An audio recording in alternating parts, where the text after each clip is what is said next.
You know, it's been a difficult few weeks, or difficult few months actually, in energy markets. But it underscores the fact that when you're looking at companies that are linked to commodity markets, it pays to look beyond the balance sheet, beyond the production figures. You've really got to look in many cases at the underlying story. And that's why I'm here in deepest, darkest rural Oxfordshire to speak to Roy Lipski, the Chief Executive of Velocys, a UK operator in the gas to liquid space, which has got big ambitions, but on a small scale. Roy will explain more in a moment. Well, Roy, for the benefit of our subscribers, could you give us a little potted history of the company? Sure. So Velocys, as it's known today, is essentially a combination of two technology companies. One came out of the University of Oxford here, Oxford Chemistry specifically, Professor Malcolm Green, who was head of inorganic chemistry at Oxford. Now, Oxford Chemistry, not that many people know that, is the largest chemistry department in the Western world, and this technology therefore has some very, very strong heritage. They developed very novel catalysts that are able to turn, essentially make synthetic oil. Yeah. These catalysts were very, very active. In fact, too active to use in conventional technology, and that's where the other part of the story comes in. Out in the west of the US, in the Pacific Northwest National Lab, back in the early 90s, they got given the task of, if you're going to take chemical plants into space, you need to make them small and light. And so they reinvented the chemical reactor into something called microchannels. Yep. That technology was spun out into a business called Velocys in 2001. Okay. And so this very active catalyst and this super novel reactor came together in 2008 to make the company that we are today. Okay then. When most people think of gas to liquids technology, they think of Qatar, they think of Shell, they think of sort of a mass organisation. You're not like that. No, so let me give you a quick story here. Chemical engineering, which is a profession of doing chemistry on an industrial basis, really came out of the Industrial Revolution. And you know, Industrial Revolution was powered by coal, and then we made all the things that we needed from coal, and then we moved on to make all the things that we needed from oil. The point is that coal and oil are very easy and cheap to transport, and so they gave birth to the centralized production model. Huge facilities. You bring your feedstock in, you take your product out, and that's really what chemical engineering has developed to do. And so conventional technologies of all sorts are really predicated on these huge plants. Yes. But they have serious limitations, particularly as today we are entering a new age, and that's the age of natural gas. More and more of our feedstocks, of our hydrocarbons, are in the form of gas. And gas is fundamentally different. It's relatively difficult and expensive to transport. That's why the LNG market exists. Yeah. And so the centralized model of bringing all the gas into a central facility, processing it to make products, doesn't make sense. Yeah. So taking conventional technology and doing gas to liquids, which essentially is turning natural gas into some of the products that we as a society most need, namely diesel, jet fuel, and other sort of specialty chemicals. As I say, you can't fly an aeroplane on anything other than jet fuel, right? So you're doing gas to liquids in a conventional way involves huge plants, like what Shell does in Qatar, etc. But these plants cost billions of dollars. Shell spent 20 billion on their plant. They need such huge amounts of gas that there's only a handful of locations on Earth where you can do it. Yeah. In contrast, we've taken technology, as I said, it was invented for space exploration, and applied it to this GTL process. And what we're able to do now is to produce these smaller plants that have the economics of these very large facilities. Okay. So, I mean, in practical terms, what does this apply to? We're looking at places like landfill here, or agricultural sites as well? Yeah, good question. So, now that you can do gas to liquids economically on a smaller scale, it opens up the opportunities. As I say, this is gas to liquid for the masses. So, there's thousands of locations on Earth where there's relatively smaller gas fields, either stranded or indeed gas that's being flared. So there's enough gas burnt all over the world. You can see these things from outer space. to make 3 million barrels a day of fuel. Also, what you can do is you can now start working with things like gas that comes off landfill sites, or even take agricultural waste or municipal waste, household waste, and turn it into renewable jet fuel, diesel, etc. Well, that's another arm of it as well. There's an environmental angle that's Absolutely. growing more important every year. It is very important. I mean, essentially what gas to liquids is, or the technology that we have as enabling this process, is a way of making synthetic hydrocarbons. Hydrocarbons are very important. They are nature's way of storing energy. As I said, you can't fly an airplane in anything that will jet fuel, so they're not going to go away. The trick is, how can we make them in a cost-effective but sustainable way?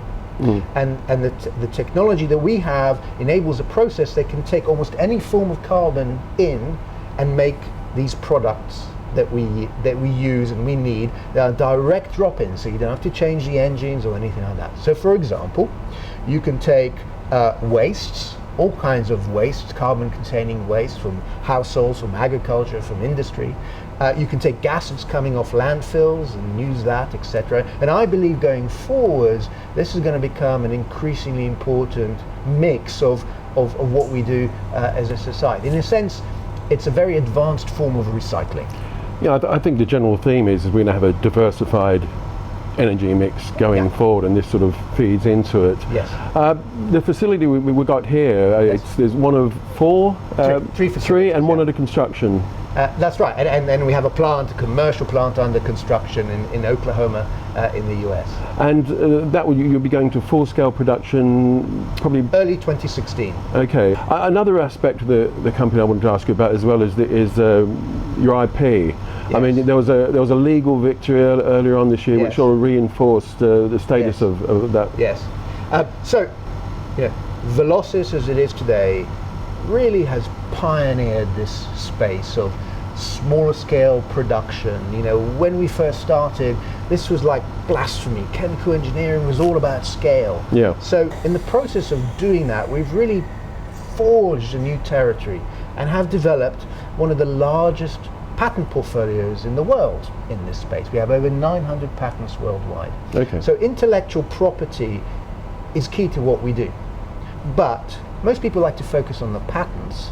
The patents are only like the tip of the iceberg. The patents are the manifestation of the fact that we have a group of people that are world class at what they do, that are really innovating. And for every patent that we probably have 2 trade secrets that we don't publish. And as you mentioned, our patent portfolio was validated. It gets validated on various points. Most recently, we had a judgment in the High Court against a competitor that we felt was trying to copy our technology, and the courts agreed. And really, the point is, it's not so much about our competitor, it's about establishing the strength and validity of our IP position in this new marketplace that no doubt will have a lot of big companies trying to get into. And so your sort of end users contractually, who is this likely to be, or is it going to be a wide spectrum? It's a wide spectrum. So I think what we do applies to a number of points along the energy value chain. From the upstream, where there are producers that are making gas that they can't get to market, or that they have to dispose of and they're not allowed to flare, etc. So this is a way for the upstream business to be environmentally more responsible, as well as doing so in an economic way. And I think it's always important for the two to coincide. Then there's the next part of it is the midstream business. So the midstream business is really about connecting the sources, the upstream, with the uses, the downstream, pipeline, gas processing plants, etc. These are logical locations. They're gathering a lot of the gas, logical locations to do these kind of things. And finally, there's the downstream business as well, where the refineries, the products you make from GTL, we didn't talk about this earlier, are actually superior to what you make from conventional oil. They burn cleaner, they have a higher energy content, etc. Again, it's that environmental angle. Correct. So not only is it a good way of using carbon, but the fuel that you make is cleaner burning and more environmentally responsible. And that's just looking at the conventional hydrocarbon value chain. What's really interesting about this, it now allows people who are not normally part of that to participate. So, municipalities, people who are in the business of collecting and processing household waste or any kinds of waste, landfill sites, even big consumers of fuels. So, for example, the mining industry or people like FedEx or airlines, now what they can do, they can disintermediate the oil companies. They can say, well, we know we're going to need all this fuel. We can essentially procure it or make it for ourselves in a way that's not linked to the price of oil.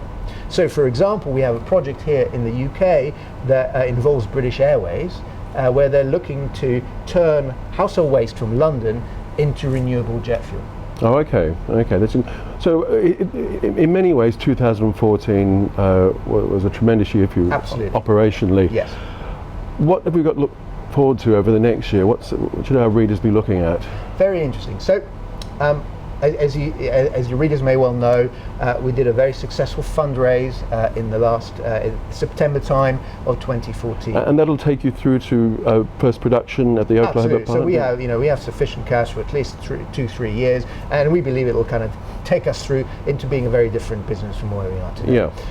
That put almost $100 million of cash on our balance sheet. It was a huge vote of confidence from some of the most high-profile investors in this country, such as Neil Woodford from Woodford Invesco, Peter Davies from Lansdowne, Mr. Abramovich as well, and of course Mr. Abramovich, who's famous for other things too. Indeed. But that base of support really puts us in a very strong position to move the business forwards. We have, as you mentioned earlier, our first commercial plant under construction right now in Oklahoma City with 2 Fortune 500 companies. Waste Management, who's the largest waste handling company in North America, and NRG, who are the biggest independent power generator. And we're building this plant, entered production in 2016. Very important milestone for us as a business, because we move at that point. We are.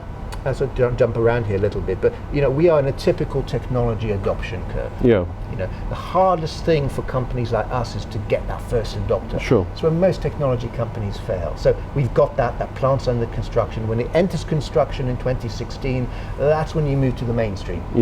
And so between now and then, it's about obviously delivering on that project, and I'm very happy to say it's on schedule and on budget, and we have every confidence it'll start up on time and successfully. But we're also looking at early adopters. And we are aiming for anything between 2 and 4 additional plants actually being committed in that period of time.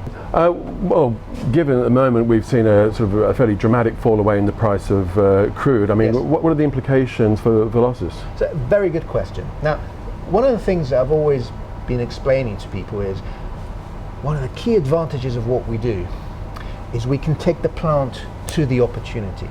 And so almost irrespective of what the price of gas or oil is at the hubs, there are always local situations where GTL makes sense. Either because the gas is very cheap or even free, or because the products are very valuable. So we are looking at products. Well, you've got some high-end products there you were mentioning before. So, but also location is really important. So think, for example, in Alaska. Right. So in the North Slope in Alaska, they've got lots of gas that they can't even get out, so it's free. But they're having to truck the diesel up.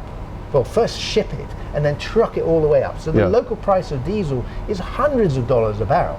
And that doesn't change so much with the price of oil, because most of the cost there is transportation, not the inherent commodity. And so that when you start looking at this, you understand that the whole landscape of oil and gas is very situational. And we have a technology that can capture on those local situations. So whilst the price of oil is something that everyone's focused on, actually for us, so you get like a geographical arbitrage really on that. It's a local geographical arbitrage, and we are so well positioned to emerge out of this period even stronger than we were coming into it. Okay, well, the thing is we'll come back once Oklahoma is up and running, but we might take around and look at this facility now. But thanks very much. Thank you very much.